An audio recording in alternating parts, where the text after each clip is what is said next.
LNER A1s, A2s, A3s, and A4s. LMS Princess Royals and Princess Coronations.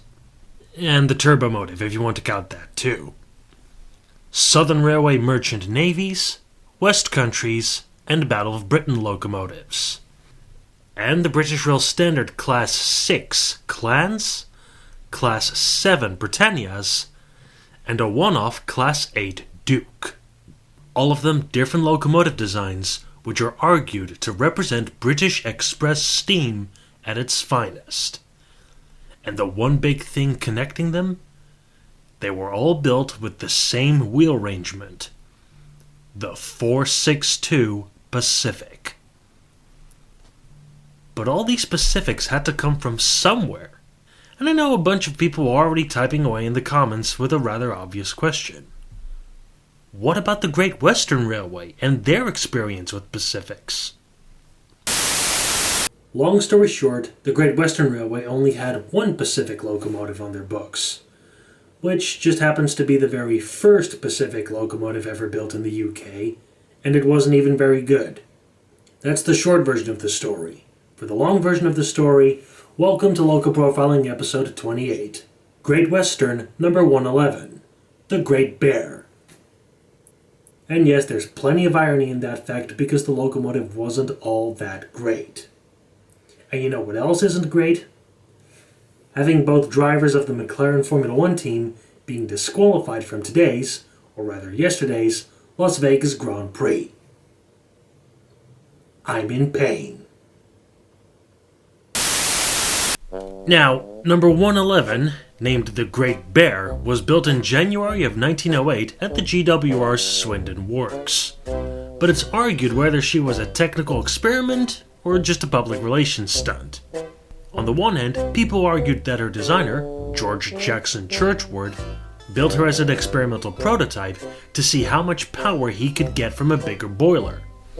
And on the other hand, it's been said that the GWR's board of directors told Churchward to just go out there and build them the biggest locomotive he possibly could.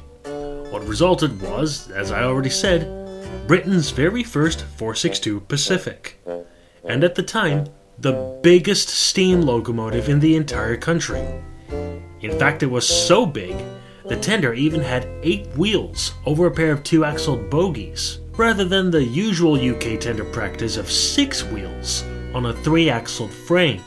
Also keep in mind, Churchward came up with a standardization policy for the GWR, so when he designed new steam locomotives across different classes, they shared a bunch of parts like wheels, boilers, running gear components, cab controls, smokestacks, etc., etc., etc. This allowed locomotive design, construction, and maintenance to be much simpler, quicker, and cheaper. And despite being a one-off, the Great Bear was no exception, being heavily based on Churchward's Stars, which were his 4000 class 10-wheelers. They even had the same tractive effort-related geometry and power output, 225 psi of boiler pressure, a foursome of 15 by 26-inch cylinders. So for your info, 15 inches in diameter by 26 inches in stroke, and 80.5-inch driving wheels, and thus a tractive effort of 27,797 pounds. Though the Stars only had this after receiving modifications which included bigger cylinders, because initially they had a smaller cylinder diameter of just 14.25 inches, which combined with the other stats led to 25,086 pounds of tractive effort. But whatever. And being a Pacific instead of a 10-wheeler, 111 was much bigger, obviously. In particular, the Bear had an 8-foot-long firebox, which was huge for the time. But the overall size of the locomotive was arguably its biggest problem. The Great Bear was effectively too big for its time. There was only one stretch of track on the Great Western Railway where the engine could operate on, and that was the main line between London and Bristol. That's it. Everywhere else, it was too big for the loading gauge. So once again, as I stated in the Duke of Gloucester video, being too big for the loading gauge has nothing to do with weight. It means that the locomotive was too tall and too wide to jive nicely with pre-existing railroad infrastructure, which could also include stations, I should add. But speaking of weight, there was also the immense weight of the locomotive. 99 metric tons, minus the tender, which didn't help much either. And even the trailing wheels underneath the firebox were problematic, mainly due to the axle bearings being mounted on the inside, which made them very prone to overheating. Compared to every other Pacific-type locomotive which came after in the United Kingdom, where the axle bearings were moved to the outside. So considering these rather significant problems, maybe the Great Bear wasn't so great after all, at least as an actual locomotive. And maybe it really was just a public relations stunt.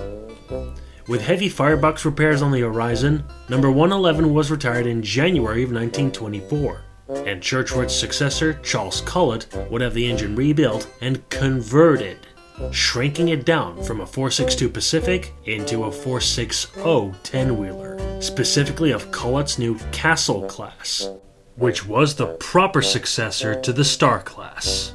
And these locomotives were damn good at proving more power could be obtained from a smaller package, because while they had the same boiler pressure and driving wheels as the Stars and the Great Bear, and even the same 4-cylinder layout, the Castle's cylinders were bigger, with an increased diameter of 16 inches.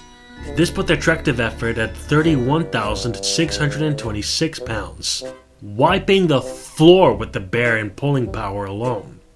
Plus, thanks to their slightly smaller size, lighter axle loading, and greater adhesion weight compared to the Great Bear, the Castles really were the proper successors to the Stars, like I just said. But as for 111's conversion, it's probably more honest to say that most of the locomotive was cut up for scrap, with some people saying that very few parts beyond the front portion of the original frames and the number plates were reused. On a brand new Castle locomotive that emerged in September of 1924, but whatever. Though the 8-wheeled tender actually saw some use after 111's conversion, most prominently behind one of the Churchward County locomotives, as in the 3800 class 440s. Anyway, as for 111 as a castle, the locomotive would get a new name, Viscount Churchill, and continued service until July of 1953, when the engine was cut up for scrap again, sometime later. And speaking of speculation, it's also been said that Churchward wasn't happy about 111 being rebuilt, and that when Nigel Gresley designed his A1 Pacifics for the Great Northern Railway in 1922, which would later become the main constituent company of the London and North Eastern Railway in 1923, Churchward was claimed to have said the following thing: "What did that young man want to build his own Pacific for? We could have sold him ours." Though whether or not that's true, I guess we'll never know.